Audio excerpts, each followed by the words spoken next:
Hello, my friends. What's up? Whew. Been a while since we've actually done a proper live. The last one with John, which was the end of last year, was we did it on YouTube because the Instagram live was not working well, crossing over our conversation and making things sound crazy. But I think it's solved now. Did a little test last night with Cian. I assume he will be on here shortly to talk about, well, all kinds of stuff, but especially this amazing St. Vincent album that came out in the last month. That Cian was basically just Andy, St. Vincent, and Cian making the record together with a lot of collaborators, but Cian being the engineer and mixer. I'm going to bring him on right now. Hello? What's up? What's up? Can you see me? Can you hear me? I can. I can see you and hear you. Can you hear me? Yeah, you're in the wilderness. Yeah, I'm out in the woods, baby. I love it. I love it. How are you? I'm doing really good. Yeah, nice morning here. Enjoying the good weather. Yeah, man. Being outside.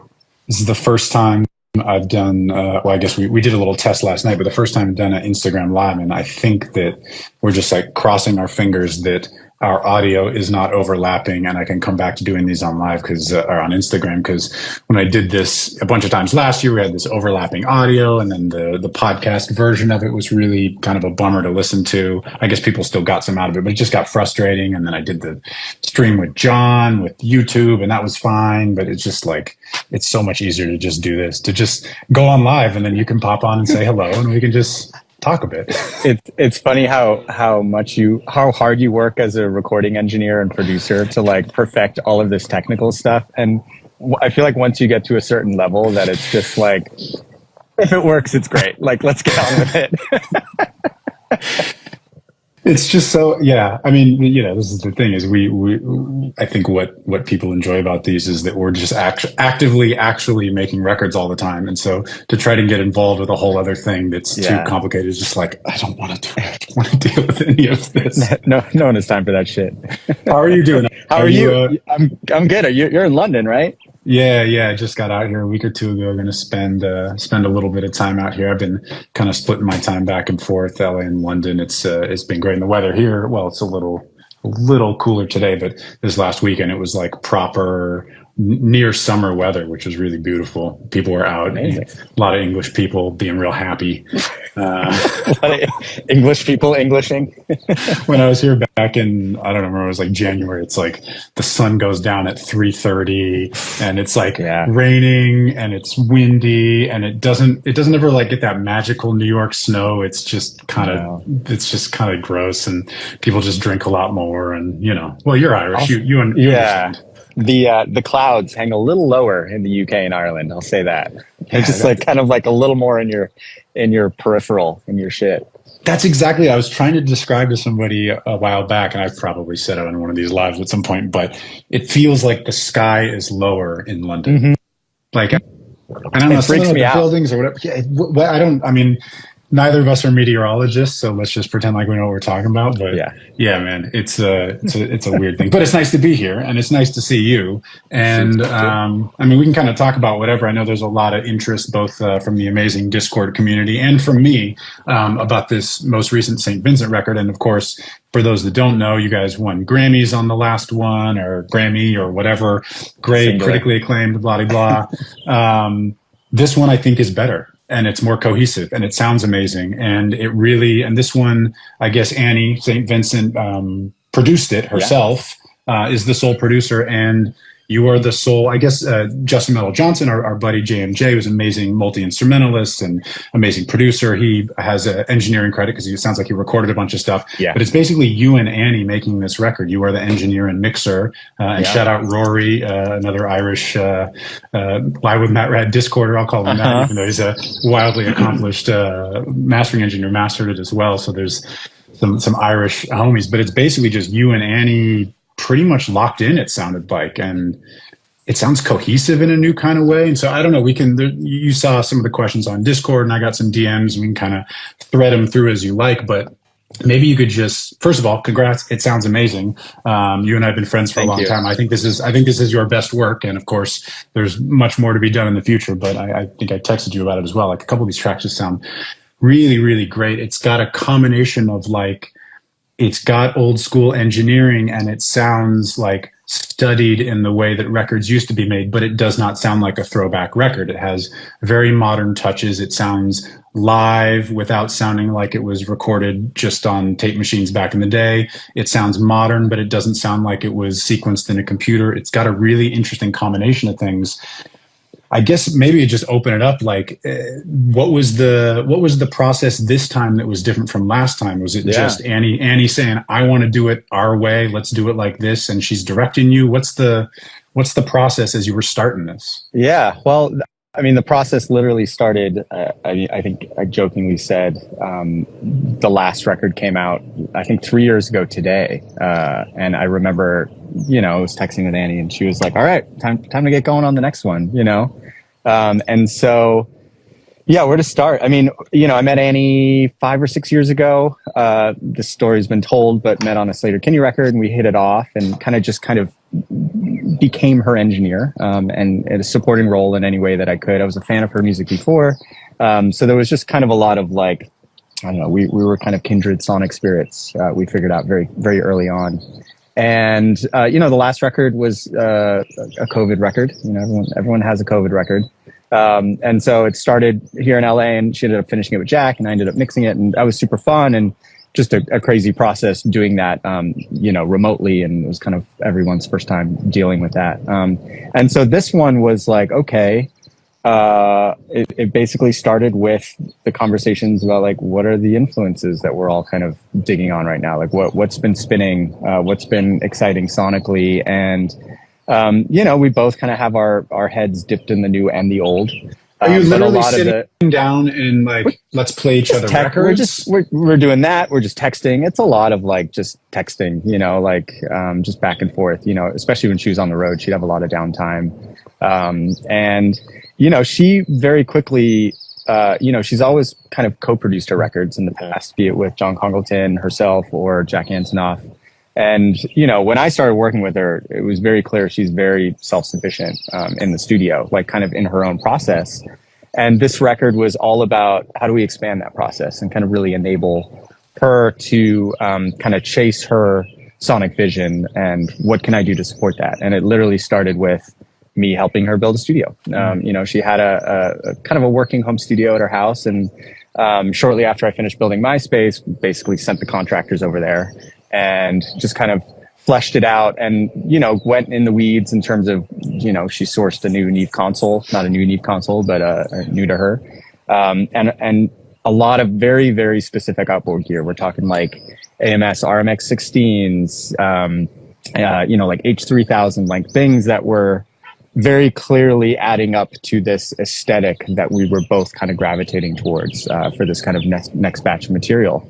And you pair that with her quick and fast interest in drum machines and modular synthesizers, which normally for me, like I love drum machines, I love synthesizers. Modular synths have always been this just like, no thank you. This is a black hole, like nothing's going to go anywhere. Let's spend 3 days making it beep boop. And it's like, when you hear it done right, when you listen to a Radiohead record and you hear, there's a lot of music that kind of lives in that. I'm more interested in the kind of how do you infuse that into real songs and how do you make that like an aesthetic that's helping the song, not just like something, and she caught that bug and just went down the rabbit hole and like was just buying things and trying things. And that Taylor Swift money. Yeah, right. Totally. Yes. We'll see when those checks come in. But so I was like, cool. How do we create this environment for her to just be able to paint? And it was. So can I just interrupt real quick? So you're building. She's had a home studio, and she's co-produced all her records, and there is an active decision saying we are going to make the next record. She is going to produce it, or is it just I want to build my home studio? How do I build a workflow based on what I'm interested? Because a lot, we talk a lot with, especially on the Discord, with like brand new producers. What gear should I get? This is like a maximal version because she's an amazing singer, amazing songwriter, amazing guitar player, produced a bunch of records. She's got some engineering chops, which of course have increased, I'm sure, with you guys collaborating. Is it just like dream studio type thing? Is it like, how do you think about building a studio? there's limits to, you know, I mean, you can shoot the moon financially, right. and he does great. Yeah, but it was more just kind of like choice pieces. You know, she had a lot of equipment. She had like the nuts and bolts, the Pro Tools system, the speakers and stuff like that. So it was just kind of like, how do we streamline the workflow? And selfishly, you know, working there, it was kind of like, how do I make this workflow amenable to someone like me? Kind of make it more of like an old school studio workflow with a proper patch bay and, you know, real I/O and a console, and it's a different workflow to like a lot of contemporary music, which is just done with like an interface and a microphone, and that's totally fine. But we were kind of like, how do we go back to this old school method of doing things? And she was just really interested to learn. You know, I was just FaceTime on call all the time for like patch bay questions and stuff like that. And once she kind of got into that, she saw the what was capable in terms of, or what she was capable of in terms of routing. So it's like, it's one thing to have a drum machine, but man, you have a drum machine on a channel on the console, you can aux that out, you can bust that out. Now you've got a drum machine with a distortion channel. Now you've got a crazy delay. Now you've got this crazy nonlinear verb. Then it kind of evolved into syncing all of the drum machines up via MIDI and having one drum machine do this thing and another thing do that, and then bring in these modular synths. And once she kind of got this, like the canvas so she could paint, she just went to town, and she would just go and for hours, you know, in the wee hours of the night, in the morning, just drum up material. Like she just loved being in there tinkering. And that was the really cool part about like the engineer artist relationship, was like, yes, I was helping her engineer, but there's so much stuff that's like, it's so beneficial to just let the artist do on their own. Like to have me sitting there, you know, not that I'm staring at the clock, but like, I don't know, it's not a good use of my time. And so it was really fun because pretty soon it wasn't like, oh, you're going to do this record and you're going to produce it. I was basically trying to champion her as a record producer, because I was like, I think you're capable of this, and I will grease the wheels any way I can. And that could be me just playing drums on songs. That could be, we ended up kind of syncing our drives, which is really neat. The first time I've ever done this, where we both had access to the sessions in real time. Is this Dropbox or is this? Dropbox. And a bit of a gamble, you know, like I have kind of my own file system as like a working engineer mixer, you know, where I've got fail safes and whatever. But we literally just had a thing where she could close the session. She could be like, hey, I tried this thing. Can you take a quick listen? And I'd be at my studio mixing something, and I'd be like, sure. And I'd pop it up, and I'd be like, I might do like a little sonic massaging, throw a couple plugins on to like get it closer to what I think she was doing. So she's doing an idea on something that she's working on. Take a listen. You actually are opening the Pro Tools session via Dropbox, which is syncing with your desktop. You can then go manipulate some things and send it back and go, hey, massage this some way, little EQ, little compression, things like that. Yeah. It was a really cool way of doing it, instead of her just like booking me for a day. It was like, it was a little more ad hoc, and that really enabled her to, I don't know, get her wings as a producer, to just like, because she was really driving the ship, you know, and she was making the decisions. And as soon as I think she cracked a couple sonic codes on her own, then I think it was clear, like, no, she's going to do this record. We're not going to bring anyone in.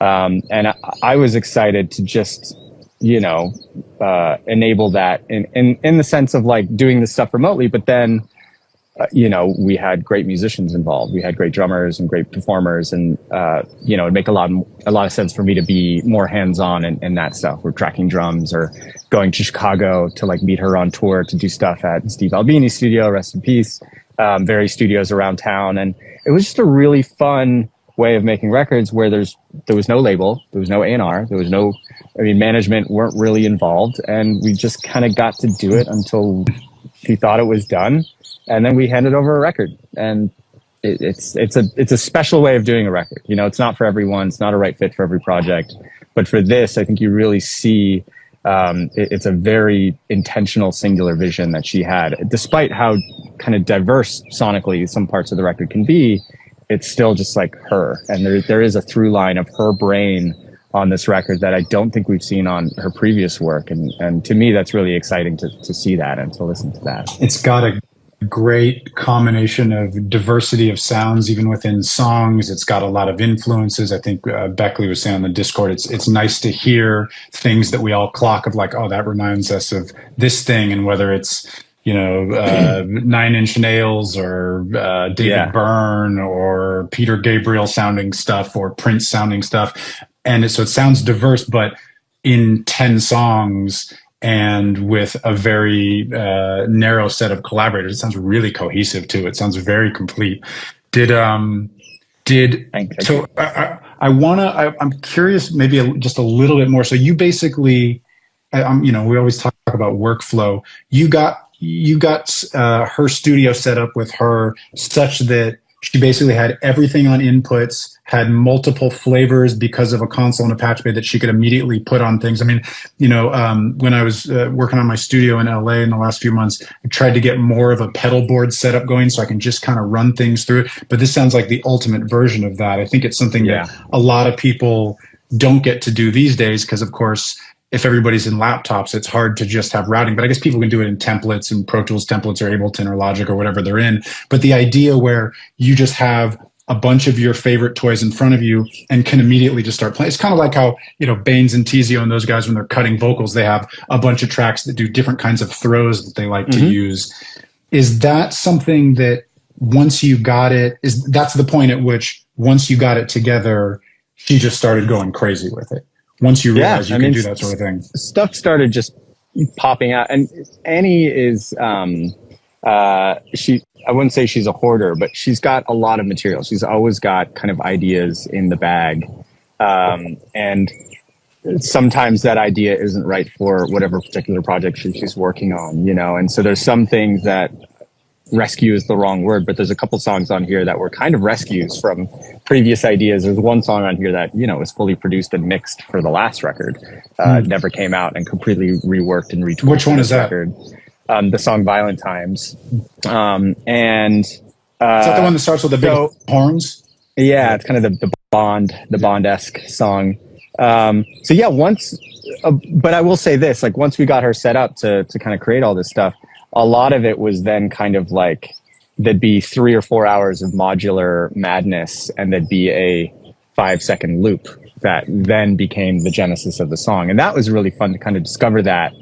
And, you've heard the record, there's a lot of just kind of very singular bass lines that very modular anchors, I'd call them. That Big Time Nothing record has that crazy. Totally, right? And The Sweetest Fruit has another one that's kind of a weird detuned one, and Violent Times has that drum beat. And so then it was that's when we would kind of step outside of that zone and then go more into okay, let's bring in some collaborators, some drummers, some horn players. JMJ, Justin Melville Johnson, who was her music director and bass player on the last tour, still her music director, he got involved kind of towards the end. And he's just a total gearhead and has a very heavy sonic aesthetic, is an incredible musician, an incredible collaborator, has decades on us in terms of doing this at he's cost me a lot of money. When his studio was across from mine, I go in there and it's oh, that sounds cool. Oh, I want that. Oh, that vintage synth. Oh, that bass. Yeah.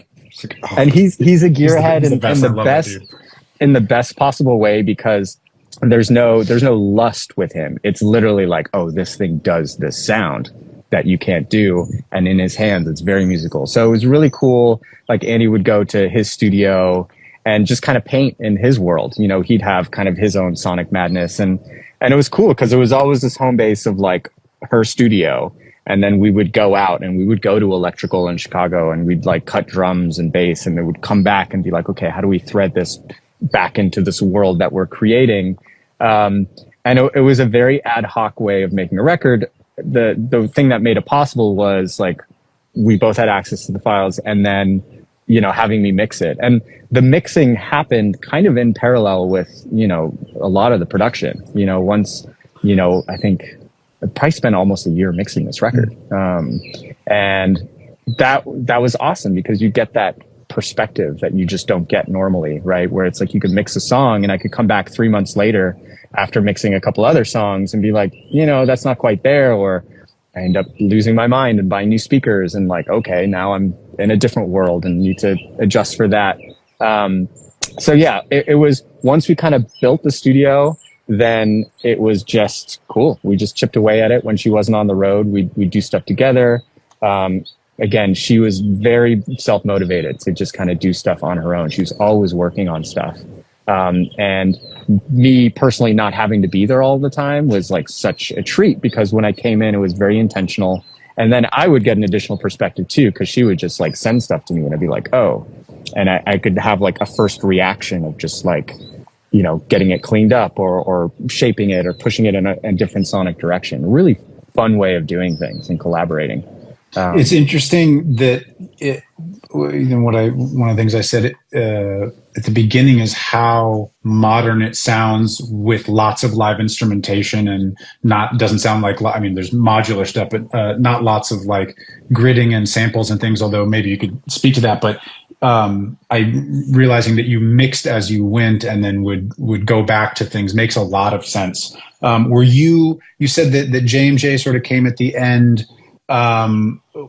How much did you guys sort of like, did she make it sort of as far as she wanted to go and then said, now it's time to bring in other people? Was there a conscious decision? Because you got Grohl on the record, you got Josh Freese on the record, you have all these people doing little pieces on things, which you can speak on that too. That's got to be cool to just record some of the best the best musicians, the best drummers, rock guys like in the world. But was that like Annie deciding at a certain point, now it's time to bring people in? Was there a lot of work before that happened? Was it kind of nothing was that intentional until it was. So like there would be moments where like, okay, we need to do this. Like we knew that we wanted to record horns and it was like, now is the time, we're nearing completion on this song.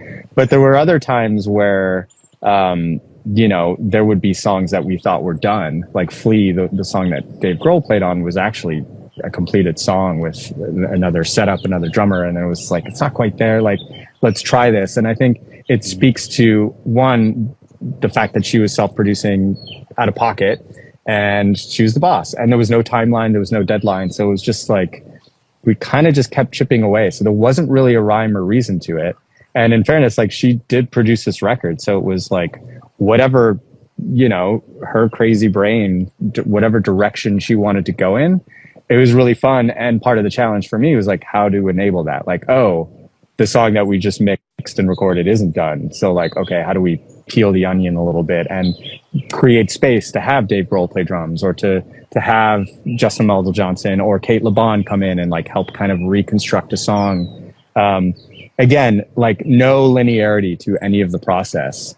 And a big part of my job was to be able to accommodate that. And if I had billed her, you know, by the day, kind of like, hey, we're going to block out 2 weeks and do this record, it wouldn't have worked. Like the kind of old school brain of like going in with an artist and knocking it out in a couple of weeks, like this record wasn't that. It was just like, let's let these ideas bubble and capture them, and then try and represent them as we go along. And you know, once you start working on one song, that would take a certain path, and then that would influence other songs that might have been further down the road, sonically, to be like, no, I think we need to kind of bring this more into this world.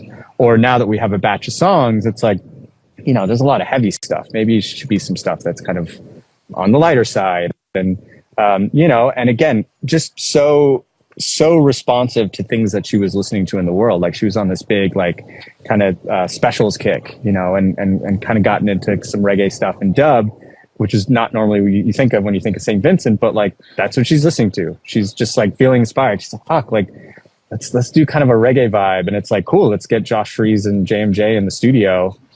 And those dudes pulled it off. Like they transformed like a very non-reggae vibe and like brought it and created that backbone. And again, a testament to her ability to just kind of pivot and to fail at things too, because there were a lot of things that we tried that didn't work. And there's a whole, I'm sure, folders of ideas for her that like didn't make the cut and, you know, might get repurposed down the road. But it was kind of the best version of everything that was going on in her brain is what made the record, you know? So you've got, I don't know exactly how to ask this question, so I'm curious, maybe you can just kind of speak on it, because you probably know where I'm going with it. But you've got Kate LeBon, you've got Justin Meldal-Johnson, Annie is working on this thing for years. You're not doing like a day rate. These people that are kind of coming in as, I don't know, bit players, or they're coming and playing a certain role. Those, you know, all those people well, at least Kate and Justin have produced huge records. They are the guy or the girl, the producer of a lot of things, and they're coming in and just playing where Annie feels like they should jump in. You know, are you privy to how that gets worked out? Are people just like, we'll just work on whatever, we'll figure out the details later? What's the vibe? Because that's something that it sounds like, you know, and very much when I talk to like Tyler Johnson, even about the Harry Styles stuff, it's like friends making records, people with a vision, not worrying about a label, not worrying about schedules. How does that come about? How do you deal with those things as a working professional? Are there obviously probably not egos, because JMJ can play bass on a song and he can produce a Paramore record. How do those conversations happen? How do you think about those things? How do you give advice to people on trying to do that kind of stuff? Because a lot of people, you know, trying to make a living doing this, and how do you 100%. Negotiate those things? You know, Annie's working from a place. I mean, this is her 7th record now, 7th full length. So everyone that works on like a St. Vincent project is kind of like down for the St. Vincent cause. Like they're either like a fan or fan adjacent, and it starts off from that, like, yeah, like I'm a fan of your work and I want to work on it. You know, Dave Grohl liked St. Vincent and like came in to play, and he was like so stoked about playing. He's like, thank you for like, you know, and kind of brought, and you could tell when anybody kind of gave their contribution, it was coming from this place of like deep reverence for Annie, deep reverence for her place in music, in the sense that like she's not beholden to a particular style or process, and like that's enabling for the contributor, because then they just kind of get to be themselves. And Annie really wants people, like, she's never like, play this way. It's like, here's the canvas, I want to see how you paint and what your interpretation is. And a lot of times that doesn't work, and that's okay. Like there's no, you know, no one's going to stress about it. It's just not going to make the record. And there's instances on this where there's like great performances that didn't make the record because it wasn't right and didn't fit. And so everyone is kind of aware of, you know, everyone's friends with her and kind of understands how she works. And it's just, that's part of the experiment as well, because people will come to the studio not having worked with her and be like, I don't know what the process is. And then they kind of find their own process and they find the best way to contribute. And JMJ is a great example where, like, again, no one was thinking that he was going to be as big of a contributor as he was, but as soon as you start pulling that thread, and he's interested and he's sending like synth ideas, and it's like, oh man, you should try this modular, blah blah blah. It's just like all the boats rise, right? So it, you know, Annie really did her best to kind of like, we had the advantage of like, we got to make a lot of decisions on our own, you know, where like, cool, the contributors go away and then we get to sift through it and be like, is this good? Is this not good? And so, yeah, I would imagine it's pretty painless for a contributor to kind of just come in and like put down your best ideas, and then you leave and you find out if it's on the record or not. I don't know. It's kind of a fun way of doing it, you know, let the best idea win. It's like Kanye style without all the chaos. You just go work a bunch and maybe it comes out. I don't know. Yeah. And she's super sweet and cool, and she's very above board, pays everybody. You know, it's not like she's not begging for people to come on the record. You know, it's really it's a special, you know, I feel lucky to be involved in a record like that, because I think she sees my skill set and it's like, cool, I'm going to let you take care of this and I'm not going to butt in on this stuff. And the sonic landscape of the record, like we had lots of conversations about how we wanted that to sound, like the modernity versus some of the vintage references, you know, like how do we thread the needle into contemporary music, like having contemporary low end. What do I not like about contemporary records? Well, I wish there was more high end. I wish there was more detail, and I wish you could have that kind of abrasive distortion and heaviness, but also still kind of like not be fatiguing and have something for the ear to latch onto. Like a lot of these things, like they just started to come into focus. And as soon as she started to hear kind of my ideas sonically, like how I was hearing things, and I was like, cool, this is starting to build the house here. And just a lot of fun and a total treat. Like you just don't get to do that on a lot of records, I find. I'm interested. I wanted to talk to you specifically about what you just mentioned, which is how you think about and how you guys talked about the loudness, the brightness, the dynamics, the low end, the punchiness. Can you speak a little bit more about how those? I assume it's kind of an ongoing conversation. You compare things, you try things. Are you mixing things in certain directions and seeing how it sounds? Is it just a naturally evolving thing? Are you having deliberate references of like, I'm going to listen to both this Zeppelin song and this, I don't know, Doja Cat song, and like make sure I'm in the middle somewhere? How are you thinking about that? I will say that this record for me, I'll speak personally, like sonically, all of the references were just that. They were references, inspiration. Very rarely was I A-Bing to something to try and like match the low end. One of the benefits of having, a great sounding mix room and just being in that room for the last 4 years, mixing records every day from all different walks, is like, I've kind of built up this sonic lexicon that I hear in my head, and like this was just the perfect vessel for me to expand on it and to get like, oh man, I do want that high end. And instead of like bitching about it, it's like here's an opportunity for me to just do it and see if it works and see if it can stand on its own 2 feet. And so, Annie would certainly have opinions about it, and it was certainly a dialogue about it, but it was never like, we would reference like a Nine Inch Nails song or a Nine Inch Nails record or a Tori Amos record or whatever we were both kind of spinning on. And it was never like, oh, it needs to be more like that. It was like, what can we take away from this? How do we condense this into some nomenclature and then apply that to, I don't know, just what we think is cool and what we think is possible. Like a lot of it too is just like, what can we squeeze out of the speakers, when it comes to loudness? Like there are parts of the record that are extremely loud. And she did say that, kind of going into it, she's like, I want the record to be kind of competitively loud. And I'm all for that, but I'm also like, but let's see how we can do that dynamically and kind of make it not fatiguing and I don't know, just take the listener on a sonic journey, because I think the music is always going to be bulletproof with Annie. I really believe that. Like she's just always 2 steps ahead of me musically and production wise. And she's just got a great music brain, and I'm constantly playing catch up. And so my way to kind of contribute is like, all right, how do I put this in the right sonic box? And there were, I don't know, it's just a lot of fun to do that. Like there's that song Broken Man where there's these kind of extremely dynamic moments where it kind of starts out kind of quiet, and then you'd have almost these like jump scare kind of guitar synth moments that would just kind of come out of nowhere. And I'm really stoked that like those initial harebrained, like, wouldn't that be cool? Like it's cool when it makes it all the way through the process. And even through mastering, bringing Rory aboard, Rory's a great mastering engineer and needs no direction.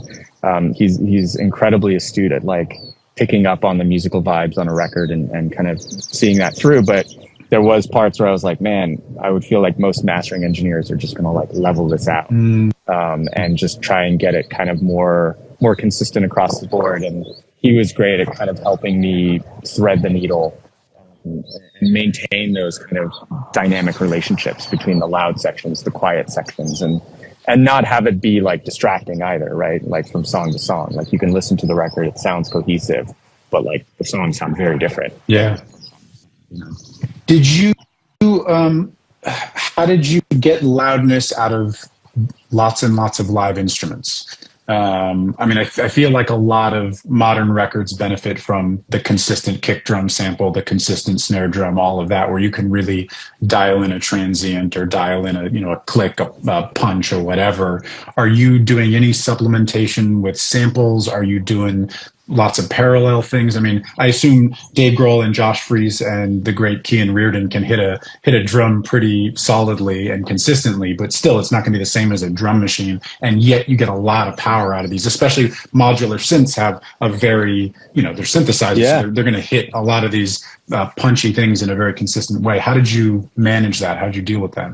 Yeah, no, I mean, the short answer is no rules. There are some songs where it is like an au naturel drum sound, and it's just good recording, good playing, good space, and it can kind of live. There's other songs where like getting a real drum set or a real guitar or vocal to speak through a wall of modular instruments and synthesizers, like blowing the fuck out, it's just warfare at that point. It's like whatever gets it across. And drum samples, sure, like when necessary. I try, as a recording engineer, I want to get like the things captured as best as I can. I take pleasure out of that. It's kind of a lost art at this point. So whatever I can do to kind of like keep that candle lit of like, no, do a good job and it'll sound good. But there were other points too where we'd have to like, just out of necessity, right? Like, I mean, take one song, Broken Man, where there's 3 drummers on that track. I'm doing some drum stuff. We initially recorded it with Mark Juliana, her touring drummer, and an incredible, like, esteemed drummer on his own right. But we were in Chicago, and we were in, Electrical Audio Room A, which is this incredible room with these Adobe bricks, just like a dream drum room. Is that the In Utero room, or is it a different place? No, I think that's Pachyderm. That's in Minnesota. This is Steve Albini's studio in Chicago, but it's like it was very clearly tailored to his sonic aesthetic, right? This very kind of raw but clear and aggressive sounding room. We got great drum sounds there, but like there was a point where we wanted to switch on the outro from Mark's drumming to Dave Grohl's drumming, because we had recorded Dave on another song on Flea, and he was just kind of like, you want to do other stuff? And Andy was like, yeah, do you want to try the outro of this song? Like, it needs to be heavy, and Dave can play heavy. And we had this great performance from Mark, and like very sonically tailored. Like there's this very kind of big open ringy snare in that room, really cool drum sound. And like when we were recording Dave, it was in Annie's house in her home studio, which is a pretty good sounding guest bedroom, but like it's not that facility. So like I took it as far as I could, and then there was a part where she was like, okay, I want the first half to be Mark, and I want the second half to be Dave. And there's literally like Dave Grohl drum fill that breaks up that outro. Very clear. Any drummer would tune into that. But it's like Electrical Audio recorded drums to Annie's home studio drums. So it's like, okay, how do I solve this problem? So, I took the drums as far as I could, but it made a lot of sense to like grab a couple of samples of Mark in that big room and then blend them in, so there's like a bit of a sonic cohesion. So obviously you can tell in the drumming style that it's different in the performance, but sonically I don't want the listener to be like, oh, now it's switching to a different drum set. So there's a lot of tricks like that to just be like, how do I close my eyes and not think about this and not have something? I mean, it's like when you're doing mix notes, it's like you're done when nothing is distracting you. And that's kind of how I would work. And, kind of from the Eric Valentine school of whatever it takes, like you look at the sessions and they're just like a fucking nightmare of weird things that come in and out and duplicates of tracks just for this section. So I can get this to work. And I'm just going to use a sample this one here, transient, and it's like you go down that brain, and it's really fun to, I don't know. On another point, it's like there's a real magic to seeing a record through start to finish. And we both got to see that working with Eric when, he would like soup to nuts, for months and months at a time.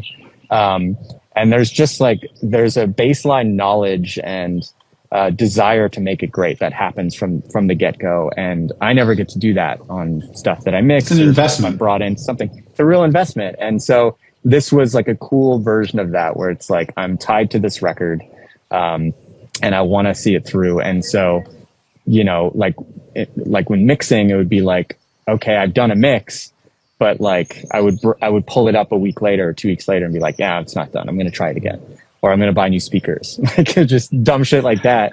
And yeah, it just kind of gradually worked to a point, and then we both were like, okay, it's done. Like a very like, just like, okay, now we should get it mastered and put it out. Like that's how it went. A total luxury, a total dream. It is a rare,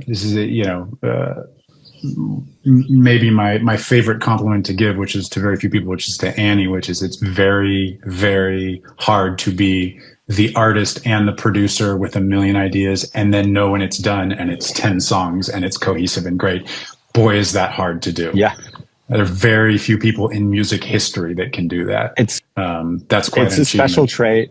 And I think like part of my left-handed approach with this in terms of like trying to champion her as a producer and teaching her is like, I love St. Vincent. I love her records. but I would be excited to kind of see her apply this approach to other artists. And she's done a little bit of that. Like she did a song with Willow Smith recently that was really cool. And so I'm really hoping for her that this is like a jumping off pad for working with other artists, because I think she does great work on her own, but like I'd be very curious to see this process applied to other artists. Yeah, I'm sure if it's what she wants to do, she could do any of it. I love that. Back to what you were saying before, I love that you're dropping samples on Dave Grohl recordings.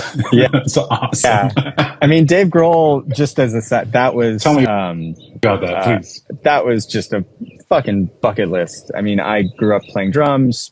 Nirvana are the reason that I play drums and used to, play those in my bedroom. So it was really crazy because we had the song Flea. It was done. It was fully like produced, almost like ready to mix. And it was just like, and he was like, it's not quite there. And we were talking about like Dave, they have the same manager, and he had played on a cover of a Nine Inch Nails song a couple of years ago that she did. And I was like, that'd be cool. And the next thing I know, like I literally get home and I have a text from her, and I still have this text. It's somewhere. And it just says like Grohl period here period Wednesday period. And I was just like, what the fuck? Like, okay. And I don't get nervous in the studio. Like I'm very comfortable in my job, but I was like, I showed up at her house and I was just shitting bricks. I was like, oh my God, like fucking Dave Grohl is going to play drums. And here I am like bringing up drum sets. Like we got Zildjian to send over cymbals. I have her management rolling over town to get like certain things from Guitar Center to just like make this happen. And, I channel my best Steve Albini, drum sound that I can in this space. And he shows up and he's exactly what everybody has seen of him publicly. He is just the coolest, just easiest guy to get along with. He shows up in this truck and, we end up just like chatting for an hour or two, like before even touching music. And I just remember a moment where he's like, okay, like let's check out the drums. And so I was like, all right, here we go, and he goes, sits down at the drum kit, and every drummer has like, their warm up, whatever. Just the like, first thing they do when they sit at the drum set. And Dave Grohl is just like, it is just fucking elbows up, triplets, and I just remember the sense of relief when I heard him play the drum set. I was like, wow, this sounds like Dave Grohl. And I remember Eric telling me stories about people like Dave Grohl and Josh Freese, how people at that level like don't give a fuck about the drums. They don't give a fuck about where the hi-hat is. They're not messing. They're not like, oh, the snare needs to be this tight. He literally sat down, didn't move anything. Was like, cool, sounds great. I'm gonna have a cigarette. You guys want to come? And then like we went outside. He's holding court for like another hour, just telling stories about Foo Fighters and Nirvana and like his life. And it was funny to connect with him on the Eric Valentine stuff, hearing his experience about making that Queens of the Stone Age record. Yeah. And then he comes back in and, we had sent him the song and he played like maybe 2, maybe 3 takes. And the song has, it's kind of this like alternative 90s kind of grungy banger. But it has this bridge section that's like kind of weird and proggy and kind of goes left and right. And he just like got it. Like it was just so, he is a songwriter. He clearly knows like what to listen for, when to push, when to pull. And Andy and I were just in the control room losing our shit. And we were both just like, this is really happening. And he was so stoked. And then we just kind of like hung out for another couple hours. And then we're like, you should try this other song. He laid down some stuff on Broken Man. And then I remember he left and Annie and I were like going to try and do more work for the rest of the day. And we were both just like, we ended up just like going to get like a drink and some dinner and just like talk about like how fucking cool it was to have fucking Dave Grohl. Really special, like bucket list experience for sure. I love hearing about guys like him. I've had this experience a few times with people where the person that's really famous and iconic just starts answering the questions you wish you could ask him without you asking them. He just starts telling the Foo Fighters stories and telling he knows the deal. He's like, I'll tell you about it. You don't have to ask. Just like, and the cool thing is, it's like with someone like him, it's not like he's not in PR or press mode. Like he's just like, he fucking loves making records. Like And he's so excited about music and excited about musicians and the stories and the relationships. And like, those are the people that I think we gravitate towards as well, right? So even though we're on different planes financially and success level, there's still that like through line of like, oh dude, have you heard this record? It's fucking sick. It's like, it's what connects us all. It's really cool. Any major differences in this level of elite drummer in terms of how they're hitting things, how you're making decisions engineering wise? Are people hitting kick drums and cymbals at different volumes? Are you having to adjust for that? Or is it pretty much like when you get to the Mark Julian, Josh Freese, Dave Grohl level, you just sound like a great engineer because you can just put up microphones and it works? Or do you get to experiment with more things? You said you prepared like crazy for Grohl. The combination of everything. I think there were some instances where we had to record drums and I had no time to get ready. And then there was some times where like I had some real time or we'd be at electrical or something like that. So no rhyme or reason. It's like there's a result and it's like whatever I need to do to get to that result. They're all amazing drummers. The nice thing about working with drummers and musicians at that level is you're not really thinking about editing. You're really thinking about comping and you're able to just kind of like listen to performance for performance sake and less about like, oh, we're choosing this because it's less fucked up or it's in time or in tune or something like that. That's a real luxury when you're working with that caliber player and you're just making creative decisions. And what I try to do, I do my best nowadays is we had another drummer, Stella Mosgawa from Warpaint, who's a badass. She played on a song, and to have the drummer hear something similar to what it's going to sound like in the end. Like if you can get that, and it's hard to do nowadays, especially if you're just working with a small setup and you're dealing with a lot of like latency with plugins and stuff like that. But because we're working in real studios with real analog gear, I can put a real H3000 on it and have a heavy-handed preset, but they can play with that, and that's going to inform their playing style and their dynamics. And the sooner you can kind of like implement that into the process, the closer you get to the desired finished result. We're trying to not leave everything open to chance, right? Where it's like, oh yeah, we'll just record drums and then push it into the sonic world later. It's like, no, let's try and have it influence it. Well, this is the real benefit of engineering properly, which is get the sound and commit to it. And you've obviously done that for, many years now, where you actually are capturing a thing before it goes into the computer. Yeah. And then also having the resources to like capture a great drum sound and be like, that's not right. We're going to, like the very first song with Josh Freese and JMJ, it's called Hell Is Near. That like we just started like paring down the drum sound, and I think we just used like one overhead and maybe like kick and snare, and it's just like this very tight, small drum sound. Where it was the kind of you recorded it with all kinds of mics with everything, and it's like just kind of pare it down and like what serves the song. So there were drastic changes like that was really fun to be like, okay, how do we put a blanket over it or lift the blanket off, or I don't know. Just fun to roll with it. And again, with those levels of players, I get to do my job and just kind of worry about the sonics. Annie gets to do her job and think about like the production and how it's integrating with her song. And the drummer or the bass player or the piano player just gets to do their job. And it's cool. It's like the division of labor works a lot better that way, right? Instead of having one person that's kind of having to do it all.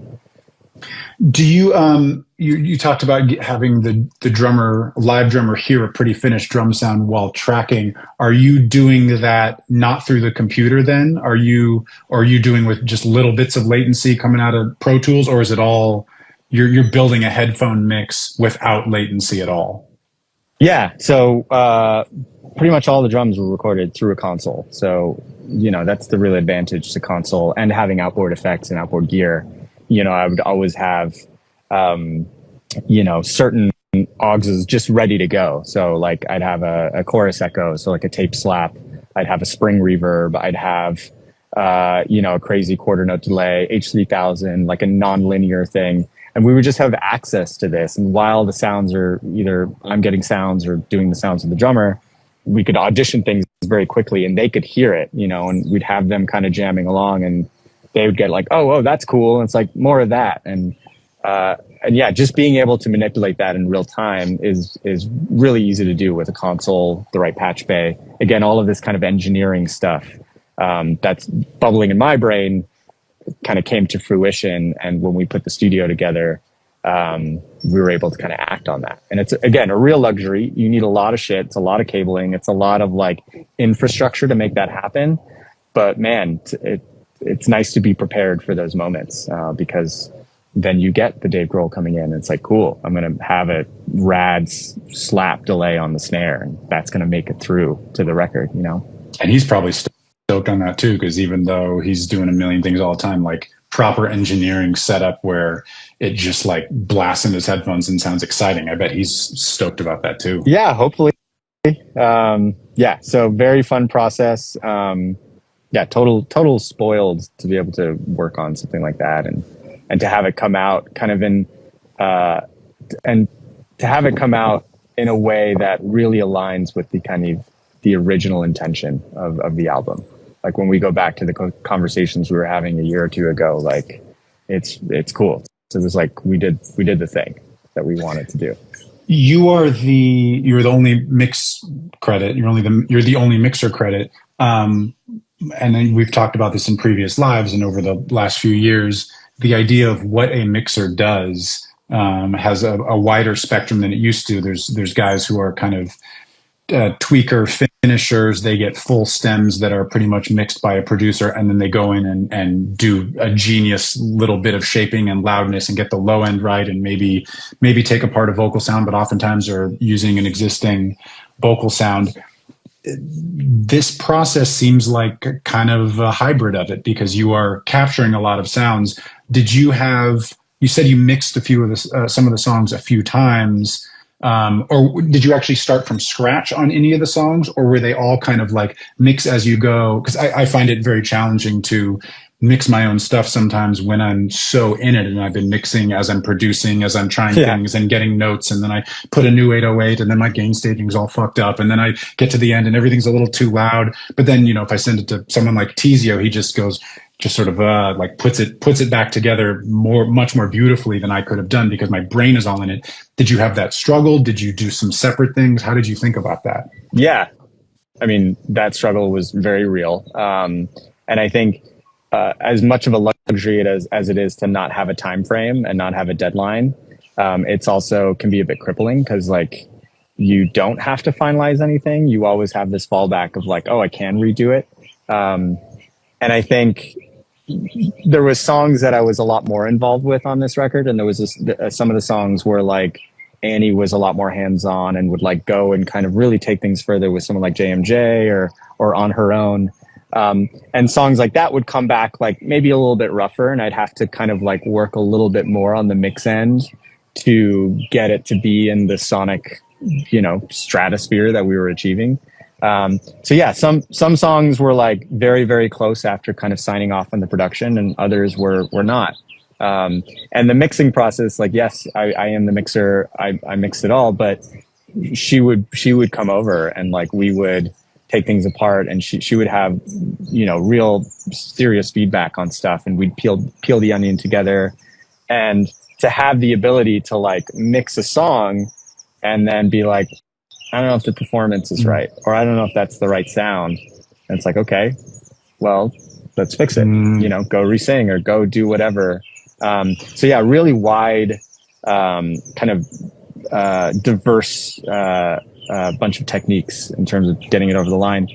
Personally, it was a little frustrating at some points because I knew how I wanted it to sound. I knew I had the capability to do it, but like just being in my own head and being very close to the subject material, and cue the like crisis of confidence with speakers. Like, do I have the right low end in here? Like, is this going to happen? Like when I listen, like I went over to John Castelli's place, when it kind of begun to mix the record, and I was like, can I listen to something on your system? And it was really revealing to like hear what I was missing on my own system. And me being like, there's a certain thing that these PMCs are doing that I'm not hearing on this particular ATC setup. And so then like bringing in some PMCs and changing speakers in the middle of mixing a record, which is I would not recommend to any mixers.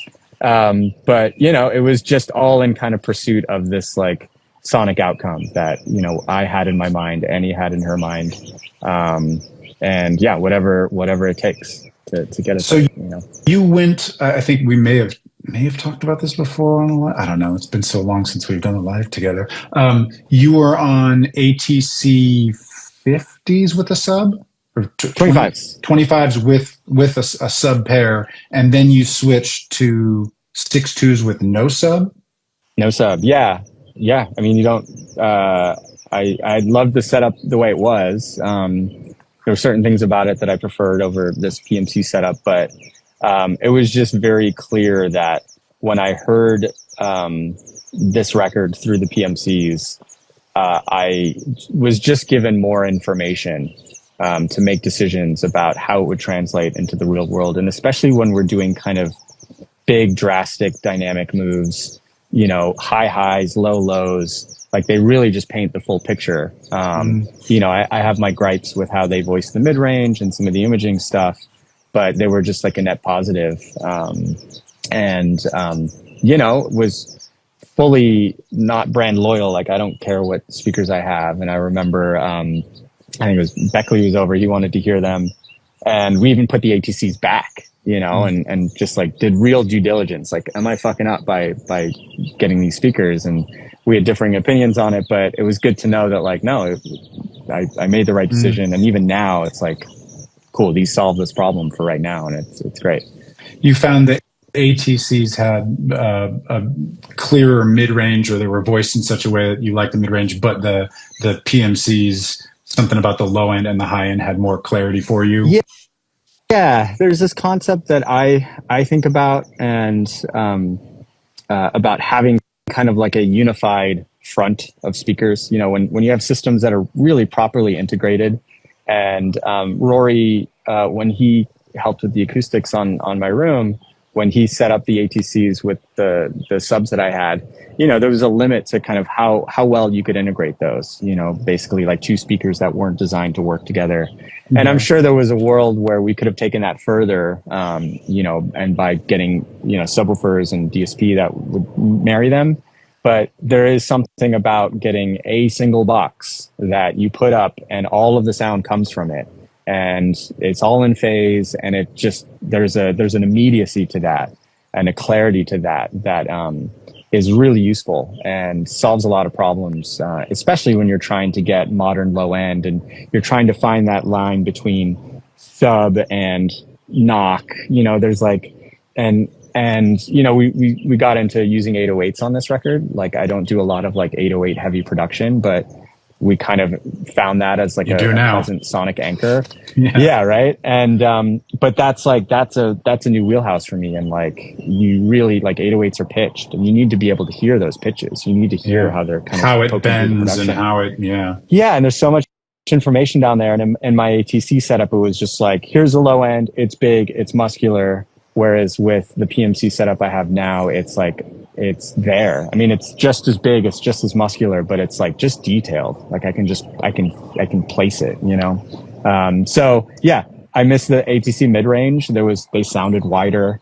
You could work on them louder. I do miss like with these PMCs, I've kind of had to like readjust how loud I work, because they're bright. And even with like shelving down the EQs, they can be quite fatiguing. So it's helped me probably save my hearing to like work at a more nominal level. But like now when I go to like studios to track, you know, I'll usually defer to something like an ATC, because I find it's just more crankable. You know, and when you're making records, sometimes you just want to turn shit up and get excited by it, you know? Do you still just have do you have an alternate speaker setup of some sort, or do you just go to laptop or phone or something? I still have NS10s kicking around. They kind of come and go in my studio. I found them not so useful when I was learning the PMCs, because the difference between switching to an NS10 and a PMC is just like, doesn't make any sense. It's like brain just goes like crazy. Jumping underwater and trying to hear something, you know. but I found a use for them kind of later in the road in terms of like finishing and small adjustments, especially with vocal levels. I feel like they're very useful for kind of getting the vocal to sit right in the track. I often find if I don't test on a PMC or an AT or an NS10 or in headphones, my mixes will often be like vocal hot, like too heavy in the vocals. And NS10s are great for just like low level, just kind of pushing it right where it starts to kind of get masked by the music and then pushing it up a little bit. That's the Eric Valentine shit. His ability to find a space for a vocal in the middle is crazy. It's so important. And they're fun. I actually, nowadays, I have a vinyl set up, like a little record player in there. And I actually find them really fun to listen to records to on, like especially records from the 70s and 80s that probably were voiced on NS10s. There's still a magic and a punch to listening to NS10s that I think is just cool. Like 70s hi-fi energy. Yeah, it's as hi-fi as you get back then.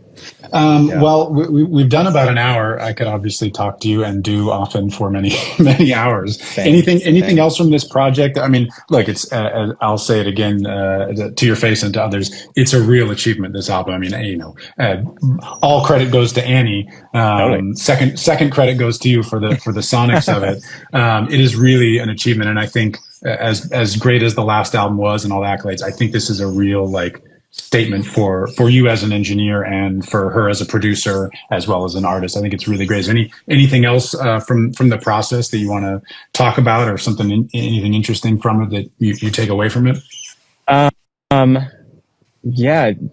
would just say take some time. I think in LA and being a record maker, there's a little bit of this rat race now with kind of how music is made and promoted to kind of to create, and there's the content word that people use a lot. And I think this record for me was just a testament to the benefit of kind of living with your ideas and proofreading your work, and kind of,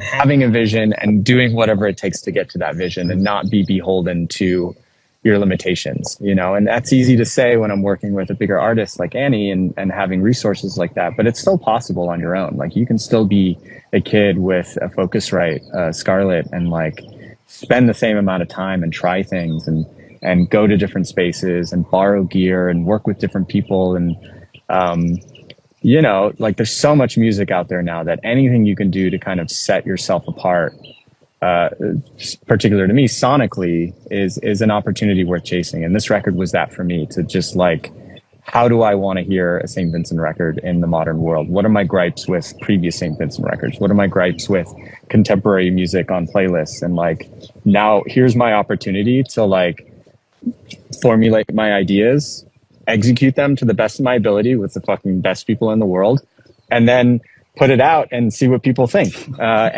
And it could have failed. It could have been people being like, man, why the fuck is that guitar so loud and this is so quiet? This is weird and fucked up and distracting.